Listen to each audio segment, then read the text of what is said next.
Welcome to the Chapter 14 lecture video on leadership. Before discussing some of the theories of leadership, we need to define the concept first. Leadership is conceptualized as the ability to influence followers towards achieving a vision or set of goals. Now, leadership is one of the most widely researched and discussed topics in all areas of the organizational sciences, being referenced in millions of Google searches and over 70,000 books. So the question becomes, why do people focus on leadership? The answer is simple. Arguably, nothing at a group, team, or organizational level can be accomplished without effective leadership. My guess is that you can easily think of an effective manager, maybe from your current or former company you've worked for. However, it is sometimes harder to think of someone you believe to be an effective leader, noticing the difference between a manager or a leader. This is because not all leaders are managers and not all managers are leaders. So, what are the key differences? The first primary difference relates to the outcomes or abilities of leaders versus managers. Good managers are people who do things right, whereas good leaders are people who do the right things. Think of this as doing things correctly versus doing the correct things. There also exist differences in primary concerns. Managers are typically concerned with administration and maintenance, aiming to provide order and consistency in the organization. Leaders, on the other hand, are primarily focused on interpersonal relations and transformation by providing opportunities for change, development, and movement in the organization. Lastly, the power bases of managers and leaders are also generally different. For example, managers rely mostly on formal power from the organization, that is, power based on their formal position in the organization, whereas leaders rely mostly on personal power attributes or abilities, that is, power based on the characteristics they personally possess. Now, both leaders and managers are critical to organizations. However, it is most effective if you can find someone who can handle both functions simultaneously. That is, a manager that also leads or a leader that also manages. As Mintzberg eloquently stated, how would you like to be managed by someone who doesn't lead? That can be awfully dispiriting. Well, then, why would you want to be led by someone who doesn't manage? That can be terribly disengaging. Of all the potential reasons good leadership is important, I want to highlight a few that are particularly important in organizational contexts. First, effective leadership provides meaning or purpose, support, and motivation to followers and employees.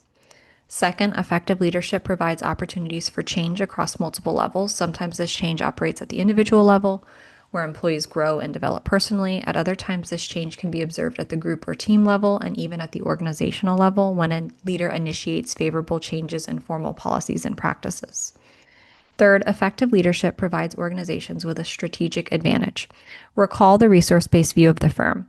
In the case of leadership, leadership provides a sustainable competitive advantage when it is valuable or effective, when it is rare or unique, and when it is inimitable and difficult to copy. Really good leaders are hard to come by, and they have unique KSAs and qualities that make them very efficient. Now, there are four types of leadership theories we will discuss in this class. These include trait-based, behavioral-based, contingency-based, and contemporary theories of leadership. Although we will talk about several theories under each of these categories, please recognize that this is not an exhaustive list. We simply are focusing on the theories that are more commonly taught, compared, and considered. So let's dive in. Trait-based theories of leadership argue people are born with leadership qualities and capabilities. That is, leadership is innate or genetic. So the second you're born, you're either a leader or you're not. And overall, trait-based theories do a great job at predicting leadership emergence in the workplace, but aren't as great at predicting leadership effectiveness. The most famous of the trait-based theories is known as the great man theory. The great man theory argues that good leaders are born, not made, and therefore leadership is innate and cannot be developed over time. So, like the picture alludes to, based on this theory, the moment you are born, you are as much of a leader as you will ever become. Now, trait theory of leadership considers a number of dispositional factors, including the personal and social, intellectual, and physical qualities and characteristics that differentiate leaders from non-leaders. Some of these factors include personality. For example, a meta-analysis found that leaders tend to be higher in extroversion, openness to experience, conscientiousness, and then lower in neuroticism, while no significant associations between agreeableness and leadership were found. And as we discussed previously, there are relations between leadership emergence and several dark triad traits as well. Beyond personality, a link also exists between IQ or intelligence and leadership. Generally, followers prefer leaders who are moderately intelligent. However, there does exist a too much of a good thing effect where overly intelligent leaders are perceived as less effective. And part of the rationalization for this is that with extremely high levels of intelligence often comes a reduction in social competencies and capabilities, as well as a general lack of empathy and perspective taking. Now, beyond personality and IQ, physical factors also predict perceived effective leadership. For example, followers tend to prefer leaders who are older but not too old, as age can signal wisdom, experience, expertise. Followers also tend to prefer people who are taller, as height can subjectively signal dominance and capability. Similarly, followers prefer leaders who are physically fit, as this signals health and capabilities, as well as leaders who have deeper voices. Lastly, followers also prefer leaders with certain facial features and expressions. For example, followers desire leaders who look competent. So take a moment to examine the two politicians on the screen. Who looks more competent, in your opinion? More than three-quarters of people believe the man on the left is more competent than the man on the right simply because of his facial features and expressions. Now, it is important to note that competence is different than sincerity, as most people believe the man on the right is more sincere, but his perceived competence is lower. And research suggests that when people know nothing else, they will often judge a person by their perceived competence, which is strongly related to the number of votes politicians get, the number of votes leaders, managers, applicants, and other candidates received when being ranked or selected as well. Now, unlike trait-based theories, which focus on the innate qualities of leaders, behavioral-based theories argue that specific behaviors differentiate leaders from non-leaders. And behavioral leadership theorists believe leadership can be learned through training and behavioral development. The most famous behavioral theory of leadership comes from the Ohio State studies, which found that the two most influential behaviors for effective leadership are initiating structure and consideration. Please review the linked video for a comprehensive explanation of the Ohio State studies and the concepts of initiating structure and consideration. Although both factors are impactful, more recent studies suggest there are international differences in the effectiveness of these behaviors, so these may not be as universally preferred as we once thought. Contingency-based theories of leadership argue that external conditions, also known as contingencies, differentiate leaders from non-leaders. So the focus is on the context. And Fiedler's contingency model is the first main contingency theory of leadership. Fiedler argued that group performance is contingent on a match between the leader's leadership style and the degree to which they have control within their situation. Now, Fiedler's model assumes leadership style is stable or permanent, but that situationally based contingencies change the effectiveness of such leadership styles. Under this model, leaders are either task or relationship oriented, and the overall performance of these leadership styles depends on several factors. In some situations, relationship oriented leadership is more effective, whereas in others, task oriented leadership is best. Thus, to understand how effective their leadership style will be, leaders must identify what their leadership style is, either as task or relationship focused. Then they need to identify their situation, understanding leader-member relations, task structures, and power dynamics. And then the leader can determine if their leadership style will be effective or not within that situation. Please make sure you understand this figure for the quiz. Now, situational leadership theory, or SLT, argues that a leader's style is contingent on the follower's readiness, which is a function of both the follower's ability and willingness. As such, we can think of SLT as a 2x2 matrix with followers being able or unable and willing or unwilling. Depending on the follower's readiness, leaders should choose one of the four behaviors. If a follower is unable and unwilling to behave as desired, then the leader needs to use coaching behaviors, which involve providing high support and high direction to the follower. If the follower is unable to behave as desired but is willing to try, then the leader needs to use directing behaviors, which involve providing low support but high direction to the follower. If the follower is able to behave as desired but unwilling to do so, then the leader needs to use supporting behaviors, which involve providing high support but low direction to the follower. And lastly, if the follower is able and willing to behave as desired, then the leader needs to use delegating behaviors, which involves providing low support and low direction to the follower since they are already behaving as desired. So now, before we get into contemporary theories of leadership, I just want to reiterate that we've got these different categories of leadership theories. Trait-based means that we believe leadership is innate. You are born a leader. You are who you are. That things like your physical appearance, your IQ, things that are relatively innate make you a leader. Behavioral based theories argue that your behaviors make you a leader. Contingency based theories argue that context and external contingencies make you a leader. And now we're going to talk about contemporary ideas of leadership. So, your more contemporary theories of leadership consider the unique and dynamic ways leaders emerge, influence, and guide their followers and organizations. One of the most well known contemporary theories of leadership is leader member exchange theory, or LMX. LMX proposes that leaders categorize their followers into in groups and out groups such that each leader follower dyad is unique and different from one another. And the categorization of followers as in group or out group members has implications for the quality of the dyadic relationship, such that in group members are provided a higher quality relationship than out group members. Please take a second to review the table to see some of the differences that emerge between in group and out group classifications.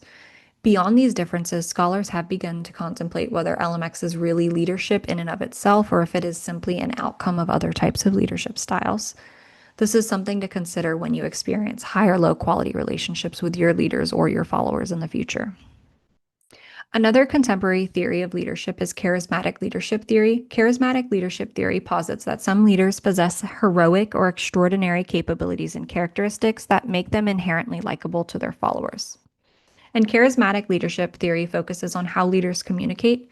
For example, do they speak passionately and communicate in a dynamic and interesting way?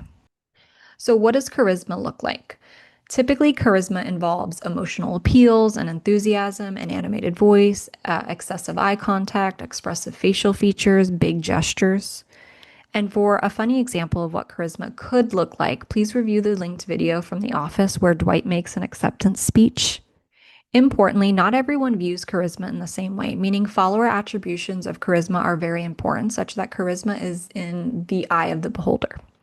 An excellent example of this involves recent presidents. Some believe Obama is very charismatic, whereas others find Trump charismatic. Arguably, both politicians possess qualities of charismatic leaders, but these qualities are uniquely different. Now, please take a few minutes to review the linked video. Stop the video at the 6 minute and 17-second mark. Beyond their behavior, charismatic leaders do three primary things. First, they identify weaknesses in organizations and attempt to redress these weaknesses, or in some cases, profit from them. Second, they develop goal commitment in their followers, especially in more distal goals that tend to be hard to achieve. And third, they offer and successfully articulate a radically different vision, approach, or ideology for their followers in the organization. And because these leaders are viewed so favorably by followers, the followers tend to follow them without question and sometimes without justification for doing so. In general, charismatic leadership is most effective in times of heightened challenge, stress, or significant change. But is charismatic leadership always good, or is there a dark side? As reiterated in the quote below, the three most charismatic leaders in this century inflicted more suffering on the human race than almost any trio in history: Hitler, Stalin, and Mao. What matters is not the leader's charisma. What matters is the leader's mission. Charisma is a valuable quality to possess, but it can also be used to cause substantial harm. For example, many leaders don't necessarily act in the best interest of their followers. Instead, charismatic leaders may have personal goals that override follower or organizational goals. Other great examples of destructive charismatic leaders include cult leaders, infamous world leaders, and certain politicians. For specific examples, please refer to the links on this page if you're interested. Another contemporary theory of leadership is transactional leadership. Transactional leadership arises when a leader guides or motivates their followers by clarifying role and task requirements in a transactional manner. For example, if you do these 5 tasks, you get this reward. There is a transaction in place, a quid pro quo dynamic, so to speak. Transactional leaders establish a clear chain of command, so it is always clear who is reporting to each person in the organization. And furthermore, transactional leaders motivate their followers through a formal system of rewards and punishments, providing clear requirements and corresponding rewards and/or punishments for not meeting those requirements. And there are 4 different categories of transactional leadership behaviors. Although these won't appear on your quiz or the final, I want to provide these categories and examples to you just in case you're interested in knowing more. Now, whereas transactional leadership is based on transactions, rewards, and punishments, transformational leaders inspire, intellectually stimulate, and develop their followers. Transformational leaders motivate their followers not through reward and punishment, but rather through appeals to ideals and morals, as well as by leveraging their followers' own personal beliefs and strengths. Transformational leadership is future oriented, with the leader focusing on long term goals and the long term development of followers. And whereas charismatic leadership focuses on how things are said, transformational leadership focuses on what is being said. I want to reiterate this again. Charismatic leadership focuses on how things are being said. Is the person animated? Are they banging on the counter? Are they loud? Transformational leadership focuses on what is being said. So, what is actually being communicated? Is the argument compelling? Does the follower buy what the leader is selling, so to speak? And just like with transactional leadership, there are 4 different categories of transformational leadership behaviors. Again, these will not appear on your quiz or the final, but I wanted to provide them to you just in case you're interested. Now, take a second to review the linked video comparing transactional and transformational leadership and just make sure you understand the differences here. So, one remaining question is leadership a function of nature or nurture? Are leaders born, or are they made and developed over time? Just like our personality, research suggests that it is a combination of both. Leader innate factors in combination with situational factors and follower factors impact leader development, leadership quality, and leadership effectiveness. So, all of it matters for predicting leadership ability and capabilities. So, how has our understanding of leadership changed over time? Early theories assumed leaders treated all followers the same way. Thus, every leader follower dyad was assumed to be the same across the leader. Now, since the 1970s, this perspective shifted to one that better understood the complex interplay between each leader and each follower, acknowledging that leaders treat each follower differently, even subconsciously, such that all dyads have unique experiences that impact the quality of said relationships. And for just a few funny examples of how leaders treat followers differently, you could look at like The Office and Parks and Rec. In The Office, Michael is always mean to Toby and only Toby. So this is an example of one different type of leader-follower relationship. And then in Parks and Rec, Leslie only makes fun of Jerry and no one else. Again, an example of how one dyadic relationship could be drastically different than others. That concludes this lecture video. Please email me at samantha.jordan@unt.edu if you have any questions or concerns.